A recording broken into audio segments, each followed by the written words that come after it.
The dimly lit diplomatic chamber aboard Arxis 9 was an architectural marvel. A grand circular hall, where floating Orion lattices overhead refracted station lights into fractals of color. Translucent forced glass walls revealed the gas giant below, its swirling storms and electric auroras providing a volatile backdrop to the proceedings.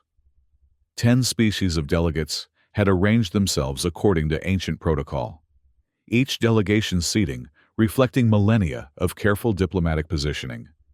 The chamber hummed with the soft whir of hololingua translators, converting the cacophony of alien languages into comprehensible speech for all present.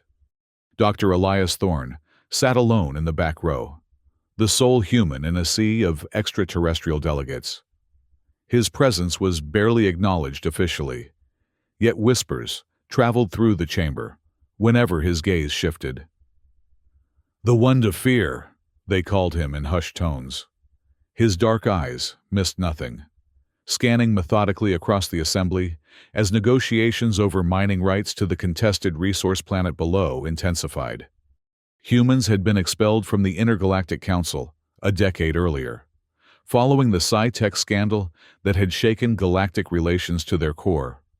The discovery that certain human factions had developed technology to influence alien thought patterns had resulted in immediate sanctions, followed by humanity's complete expulsion. Elias's family, pioneers in xenopsychology research, had perished in the violent backlash, their research station attacked by those who feared human mind manipulation technologies. Now Elias operated on the fringes, studying alien mind games and diplomatic maneuvers from the shadows. His presence at these high-stakes negotiations was technically unauthorized. He had leveraged old contacts and obscure treaty clauses to gain observer status. Most delegates ignored him. The smarter ones watched him warily. "The Coriathian position remains unchanged," announced Ambassador Lithara, her translucent appendages fluttering with agitation. "The Southern Hemisphere extraction zones must remain under neutral administration." The Senvar representative, Ambassador Cottrell, leaned forward, his crystalline exoskeleton catching the light. "Neutral administration has failed to maximize efficiency. The consortium proposes exclusive rights for a standard decade, with profit sharing at 30%. Elias noted the subtle shifts in body language among the delegates. The Triuvora representative stiffened, clearly offended by the low percentage offer. The Dravix Collective's emissaries exchanged glances, their neural tendrils briefly connecting in silent communication. 10 years of xenopsychology studies had taught Elias to read these subtle cues that most humans would miss entirely. The moderator, an Avarian named Nhalor, extended feathered wings in a calming gesture. "The Council recognizes the delegation from—" The explosion ripped through the chamber without warning. A blinding flash erupted near the Coriathian section, followed by screams in 7 different languages. The force glass barrier shattered, emergency containment fields snapping into place milliseconds later to prevent decompression. Security drones swarmed the chamber, their targeting systems scanning for weapons or explosives. Elias instinctively dropped to the floor, years of survival reflexes kicking in. Through the chaos, he saw the Coriathian ambassador collapsed on the floor, azure fluid seeping from multiple wounds. Her aides surrounded her, applying emergency medical patches as security forces established a perimeter. "Containment Protocol Alpha!" shouted Nhalor, voice amplified over the chamber's emergency system. "All delegates remain in position." Elias felt a chill as the security drone's targeting grids suddenly locked onto him. Red targeting beams converged on his chest, and the chamber grew silent as delegates turned to stare. "Human detected with residual explosive signatures," announced the station's AI system.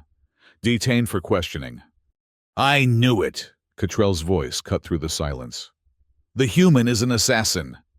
Elias kept perfectly still, hands visible, expression carefully neutral despite the surge of adrenaline. "I am unarmed and had nothing to do with this attack," he stated clearly, knowing his words were being recorded and analyzed for stress patterns. I request neutral verification of these allegations. Security officers from the Triuvora approached, weapons drawn. Their leader, Chief Adira Salix, gestured toward him with a neural disruptor. You will come with us, human. Resistance will be interpreted as admission of guilt. Elias's mind raced. The residual explosive signature was obviously planted. He hadn't moved from his observer's seat. But denials would be useless. Anti-human sentiment would override any presumption of innocence. Someone had carefully orchestrated this frame-up. I'll comply, he said calmly, even as he observed the chamber erupting into accusatory chaos behind the security team. This confirms our worst fears about continued human involvement, shouted a Nazuman delegate, whiskers quivering with agitation. The Council must enact immediate sanctions against Earth colonies, added another voice. Elias allowed himself to be escorted toward the chamber exit, mind already formulating escape strategies. As they passed the Dravix delegation, he caught the eye of one aide, Argenis Nova, a telepathic emissary he had briefly encountered during pre-negotiation receptions. Something in her expression suggested doubt about the accusations flying through the chamber.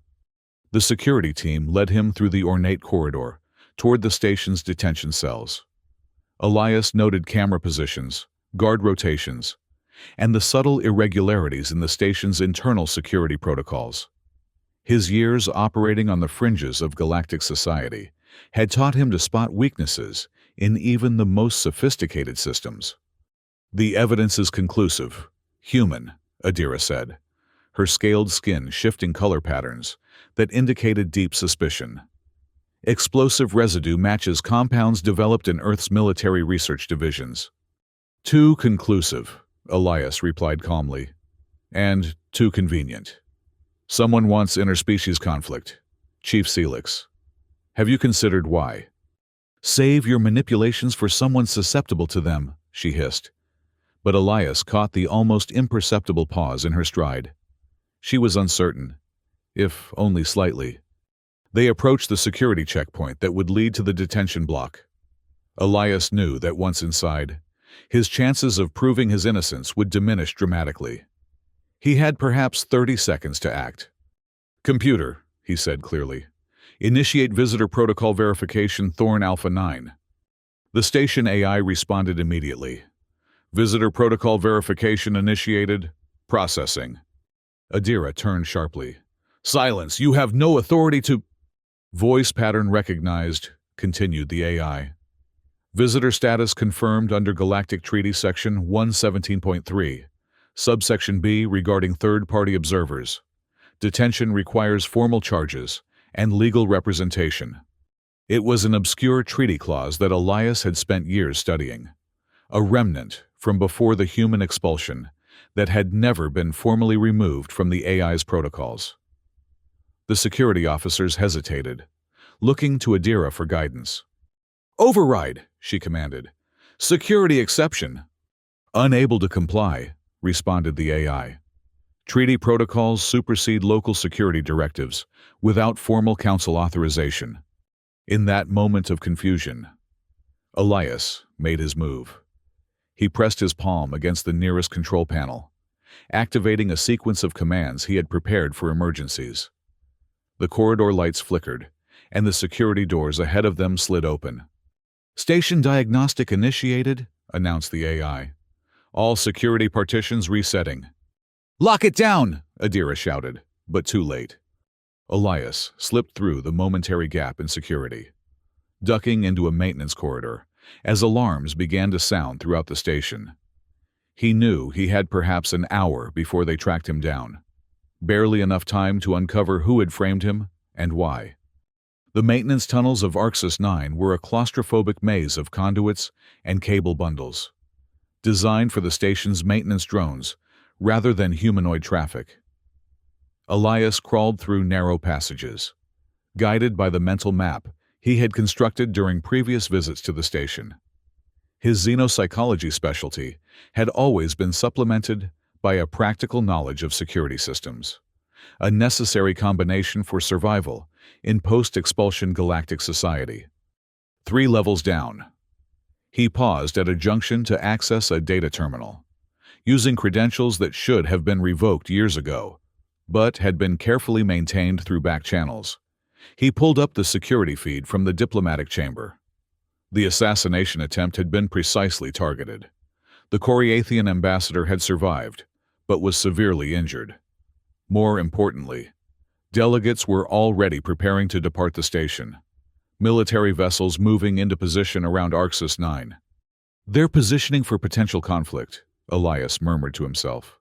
Exactly what someone wants. A soft sound behind him made him spin around, hands raised defensively. Your species' paranoia is well-founded in this instance, said Argenis Nova, the Dravik's emissary he had noticed earlier. Her neural tendrils were flat against her skull, a sign of intentional telepathic restraint among her kind. How did you find me? Elias demanded. Your emotional signature is distinctive, she replied. Most humans project chaotically. You project selectively. It caught my attention during previous encounters. Elias maintained his defensive stance. And you've tracked me down to capture the dangerous human terrorist? If I believed you were the assassin, I would not have come alone. She moved closer, neural tendrils slightly extended now. The residue pattern on your clothing was artificially concentrated, manufactured evidence. I sensed deception in the chamber, but not from you. You can verify that telepathically, Elias suggested, though he knew the proposition would be controversial. I do not require direct mental contact to know you are being framed, she responded. The Draviks have monitored the growing tensions between the Senvar and Coriathian factions for months. This attack follows a pattern of escalation that predates your arrival. Elias slowly lowered his hands. Someone wants war, or at least enough instability to disrupt these negotiations permanently.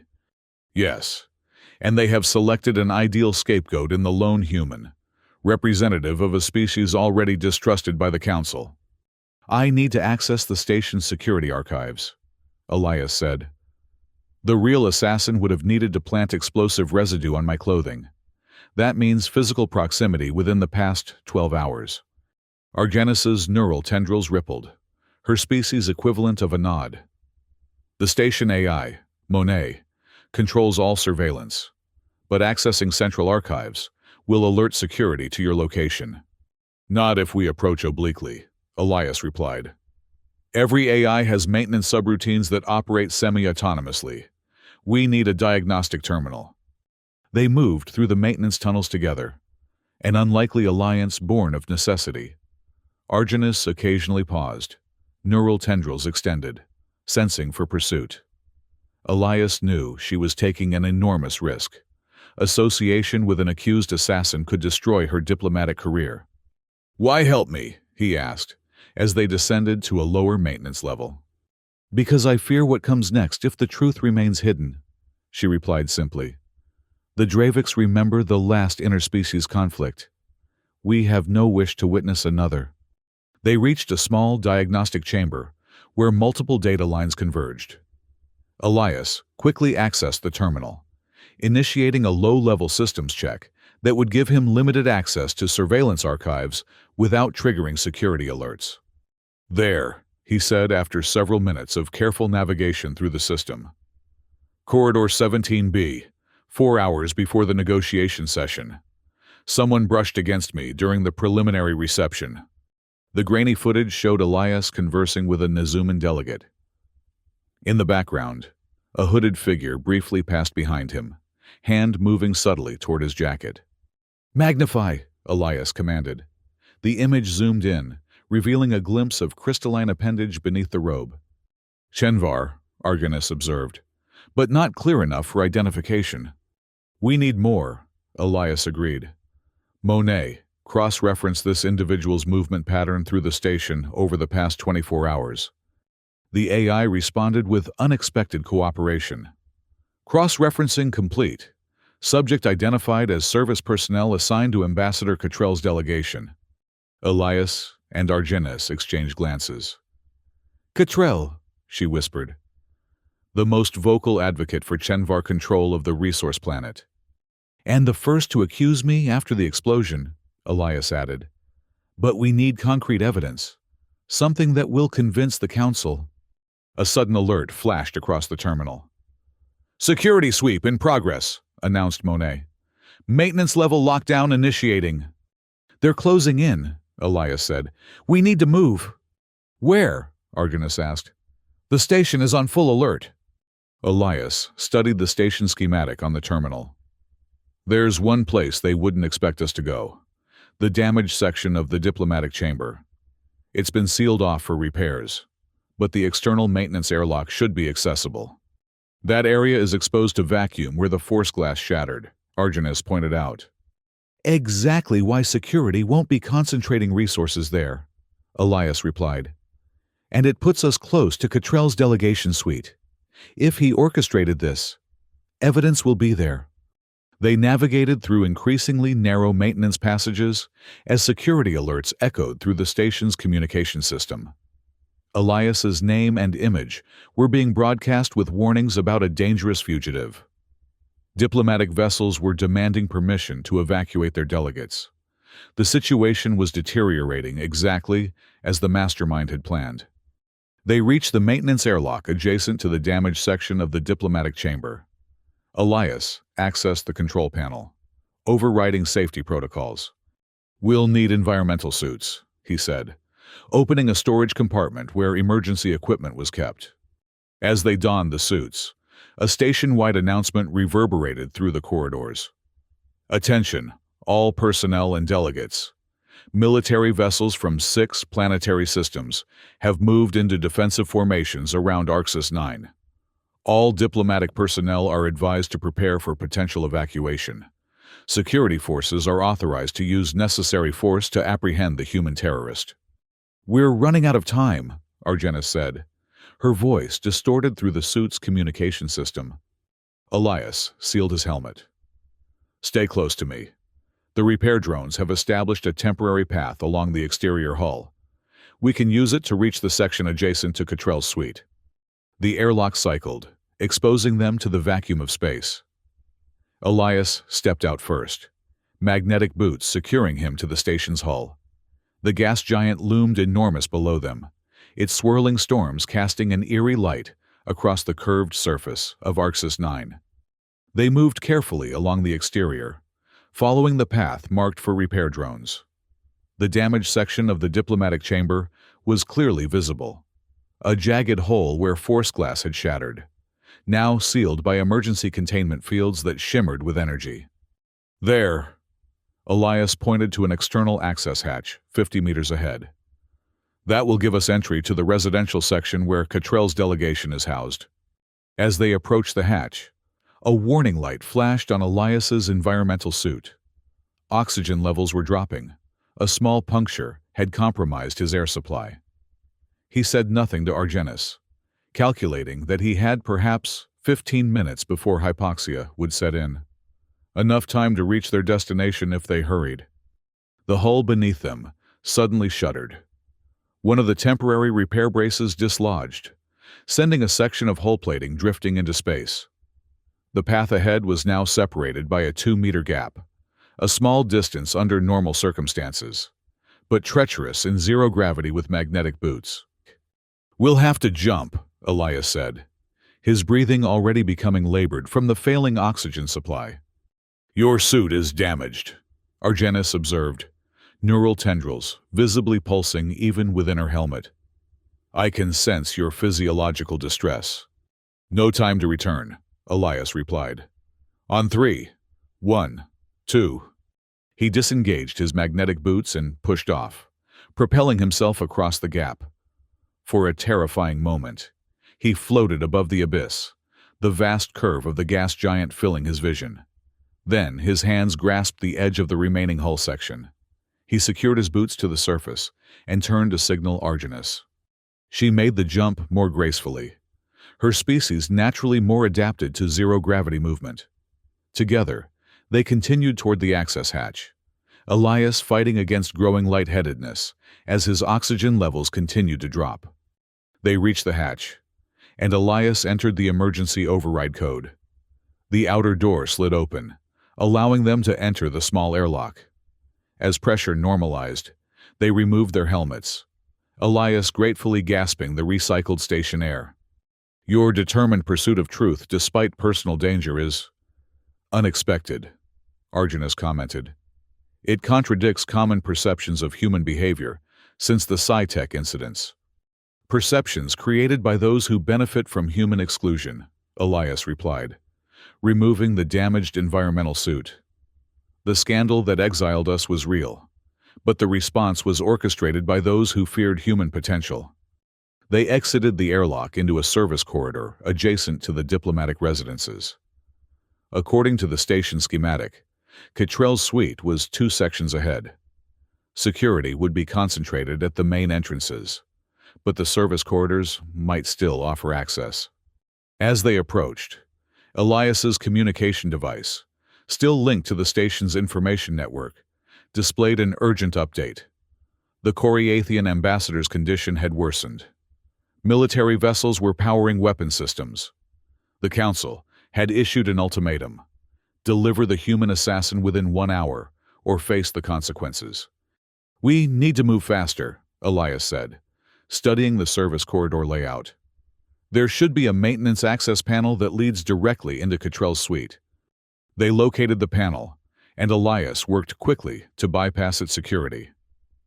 "Diplomatic suites have privacy protocols that override central station surveillance," he explained.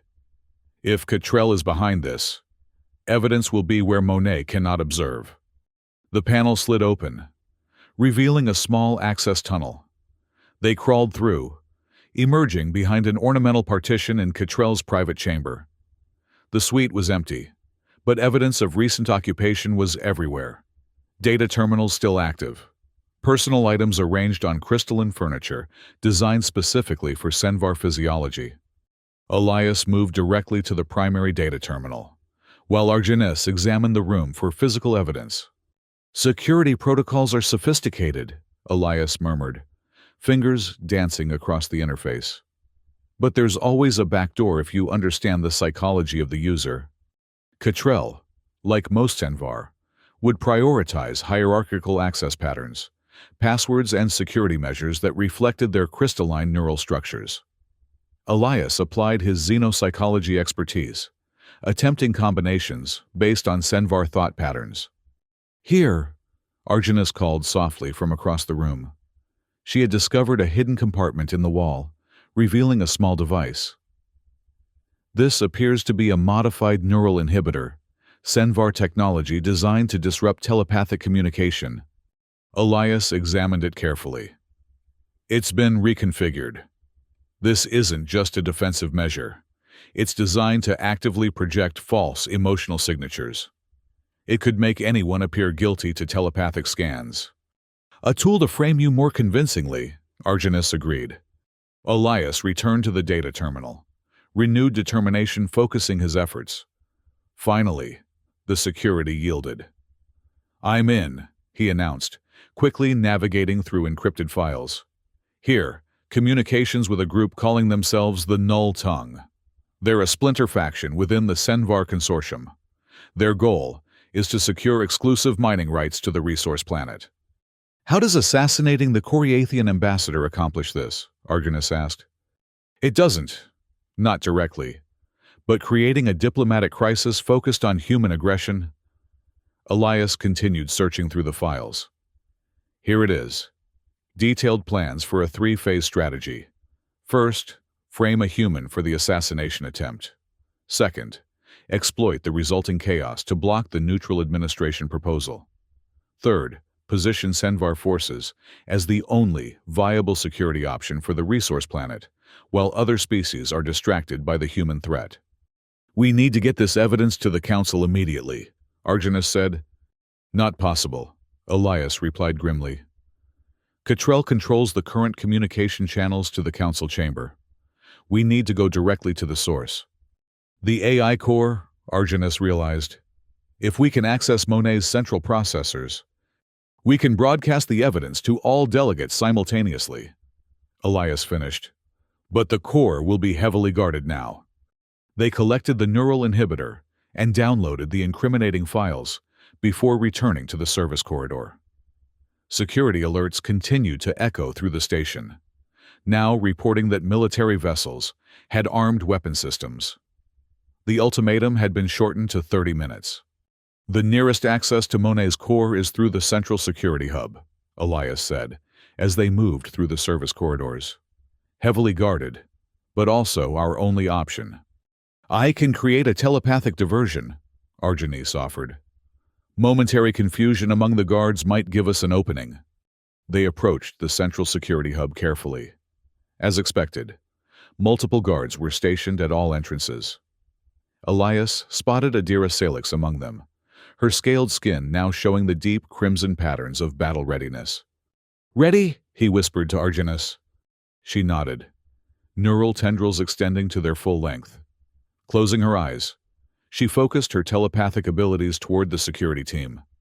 Seconds later, several guards clutched their heads in momentary disorientation. Elias moved immediately, using the distraction to access the environmental controls. He triggered an emergency ventilation purge, filling the corridor with harmless but disorienting vapor. In the confusion, they slipped past the security checkpoint, entering the antechamber that led to Monet's core.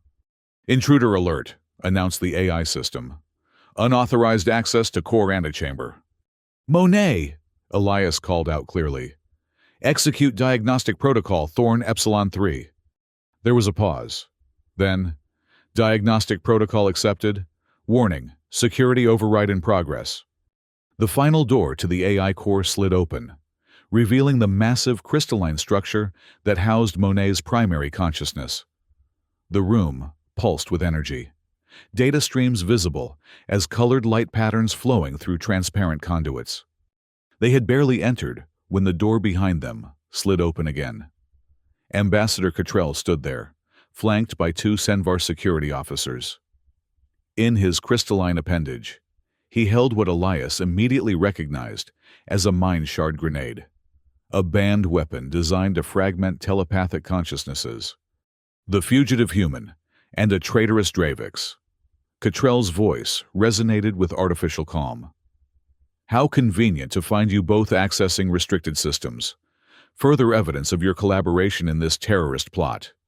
"We know everything, Cottrell," Elias replied, positioning himself between Argenis and the Senvar. "Your communications with Null Tongue.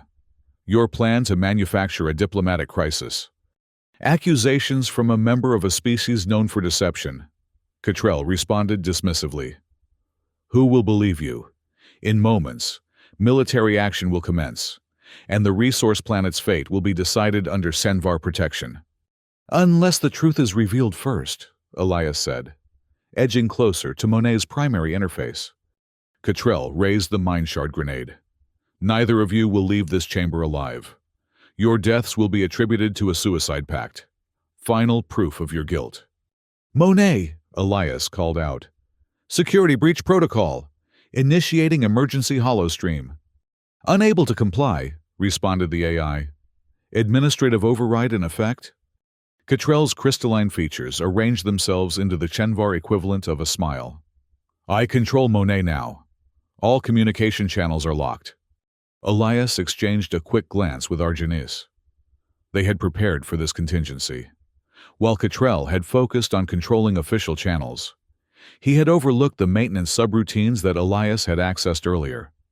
"Now, Argenis," Elias said quietly.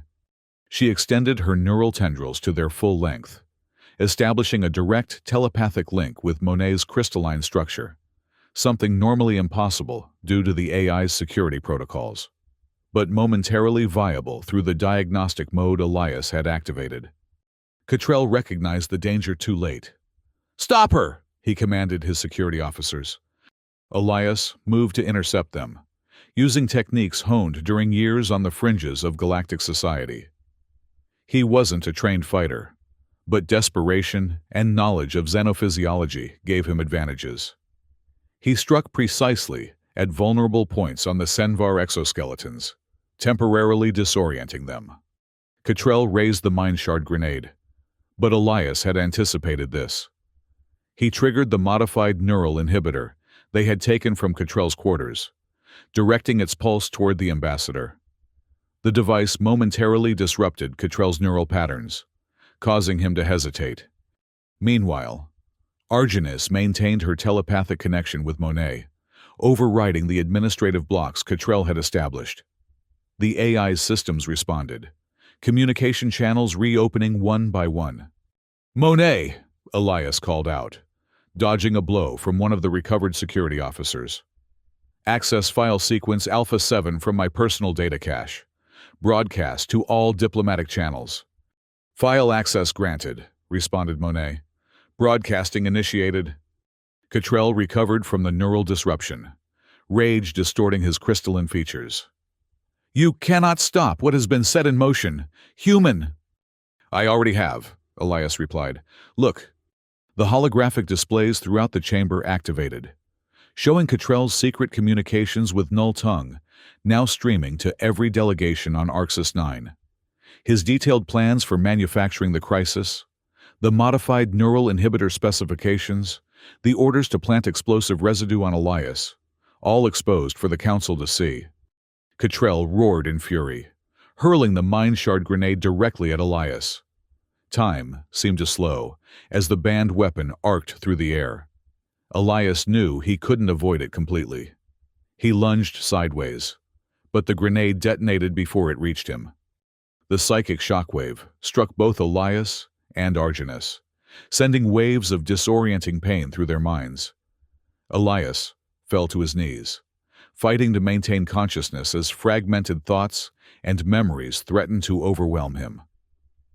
Through the haze, he saw Cottrell moving toward the primary interface, intent on shutting down the broadcast, drawing on reserves of strength. Elias tackled the ambassador, both of them crashing into the crystalline structure of Monet's core. Energy discharges sparked around them as they struggled. Cottrell's physiological advantages were significant. Stronger exoskeleton, multiple limbs. But Elias fought with the desperation of someone who had lost everything once before.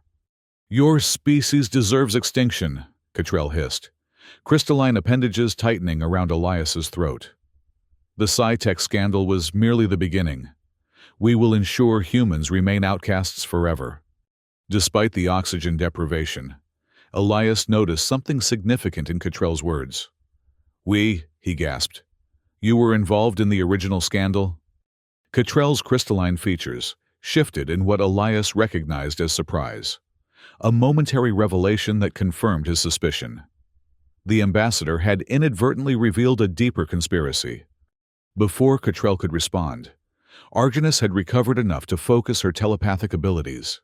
Her neural tendrils extended, connecting directly with Cottrell's consciousness.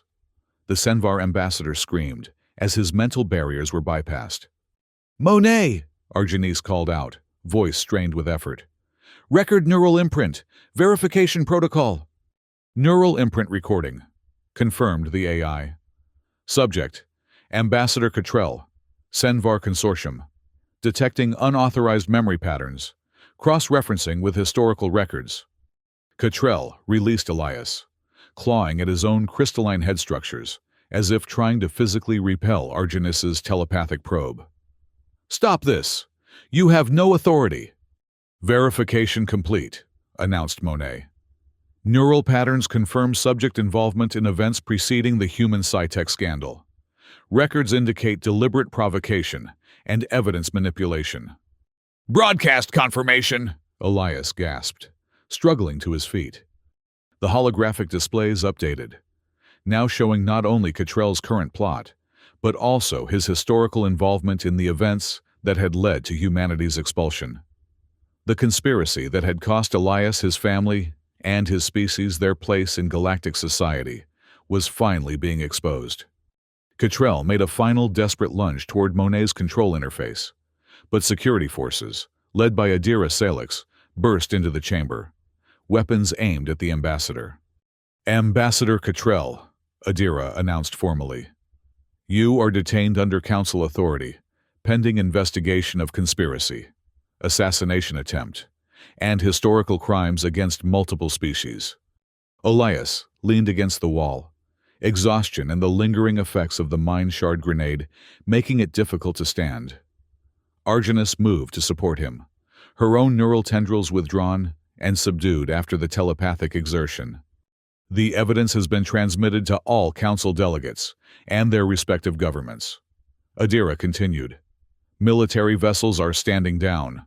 The Coriathian ambassador has been stabilized. Cottrell, restrained by security officers, glared at Elias with pure hatred. This changes nothing, human. Your kind will never be trusted again. Perhaps not, Elias replied quietly, but the truth matters regardless. As Cottrell was led away, Adira approached Elias and Argenis. The council requests your immediate presence, she said, her scaled skin now showing patterns of formal respect rather than hostility. There are apologies to be made. The diplomatic chamber had been relocated to an adjacent hall, while repairs continued on the damaged section. As Elias entered, supported by Argenis, he felt the weight of every delegate's gaze. The atmosphere was tense but markedly different from the hostile chaos of hours earlier. Council moderator Nhalor extended feathered wings in the traditional greeting of respect. Dr. Elias Thorne, Emissary Argenis Nova, the Council acknowledges your service in preventing interspecies conflict and exposing a dangerous conspiracy. Formal statements followed from each delegation, ranging from grudging acknowledgement to sincere apology. The evidence against Cottrell was irrefutable, his plot exposed in complete detail. More significantly, Monet's verification of his involvement in the original Sci-Tech scandal had opened old wounds that would require re-examination. When the formal proceedings concluded, an unexpected figure approached Elias, a human woman in the distinctive attire of an intergalactic council envoy. Her presence on Arxis 9 was itself remarkable. No official human representative had been permitted at council proceedings for a decade. Dr. Thorne, she said, extending her hand in the human tradition. I'm Envoy Miriam, authorized to speak on behalf of Earth's provisional government. In light of recent revelations, the Council has granted us observer status once again. Elias accepted the handshake, though he felt strangely detached from this momentous development. The conspiracy went deeper than today's events, he said. Cottrell and others manipulated evidence during the original scandal. Yes, Miriam agreed. Which is why I've been authorized to offer you official reinstatement as Earth's xenopsychology advisor to the Council. Your expertise will be invaluable as we navigate the reintegration process. Elias looked around the chamber, at delegates who hours earlier had called for his execution. Some still watched him warily. Others showed genuine contrition. The familiar politics of the Intergalactic Council continued, alliances shifting, advantages being calculated, even in the aftermath of near disaster. I appreciate the offer, he said carefully. But I believe I can serve a more useful purpose outside official channels. Miriam looked surprised. This is an unprecedented opportunity. Dr. Thorne, your reinstatement would symbolize humanity's path back to Council participation. Perhaps, Elias acknowledged. But the issues exposed today go beyond political symbolism. The distrust between species that Cottrell and others exploited still exists. Someone needs to work on addressing that distrust directly, not through diplomatic niceties. What exactly are you proposing? Miriam asked, frowning. An independent position. A teacher, perhaps. Someone who can help different species understand each other's psychological frameworks better, without political agenda. He glanced at Argenis, who nodded slightly in understanding. The gaps in comprehension between our various species are the vulnerabilities that conspirators like Cottrell exploit. The Council might not approve such an unorthodox role, Miriam warned. The Council has bigger concerns now, Elias replied. They need to reconsider a decade of decisions made under false pretenses, and they need to resume legitimate negotiations over the resource planet before another Cottrell emerges. Later, after Miriam had departed to consult with Earth authorities, Elias stood alone at a viewport, watching the swirling storms of the gas giant below. The contested resource planet was visible as a small orb partially eclipsed by its massive neighbor, seemingly insignificant from this distance, yet central to the power struggles that had nearly triggered war. Arganis joined him, her neural tendrils now relaxed in what Elias recognized as an expression of cautious optimism among her species. "The Dravix delegation has requested my continued service," she said, "with expanded responsibilities for cross-species communication." "They chose well," Elias replied. "Your willingness to look beyond appearances saved countless lives today." "As did your persistence in pursuing truth," she observed. "Have you considered the envoy's offer?" "I've spent 10 years studying alien psychology from the outside, watching how fear and mistrust shape interspecies relations. Rejoining the system that perpetuated that mistrust, even unknowingly, feels like a step backward." "You would prefer to remain the one they fear?" Arganis asked, using the phrase that had followed Elias throughout the station. He smiled slightly. "Not feared, perhaps, but respected for understanding what others miss. There's important work to be done in the spaces between official diplomacy." "The Council will resume negotiations tomorrow," Arganis noted. "Many delegates have already approached me privately, seeking insights into the psychological factors that made them susceptible to Cottrell's manipulations." "A good beginning," Elias agreed. "And perhaps an opportunity for a different kind of diplomacy, one based on genuine understanding rather than political maneuvering." Below them, the gas giant storms continued their eternal dance, beautiful and deadly, much like the politics of the species gathered to decide the fate of worlds. Elias Thorne, the lone human who had entered the diplomatic chamber as an object of suspicion and emerged as an unlikely hero, watched the swirling patterns and contemplated the road ahead. He was no longer the one they feared, but he remained the one they would remember when the comfortable illusions of diplomacy gave way to the complex realities of galactic coexistence. In that space of uncomfortable truth, perhaps human and alien alike could find common ground beyond the prejudices of the past.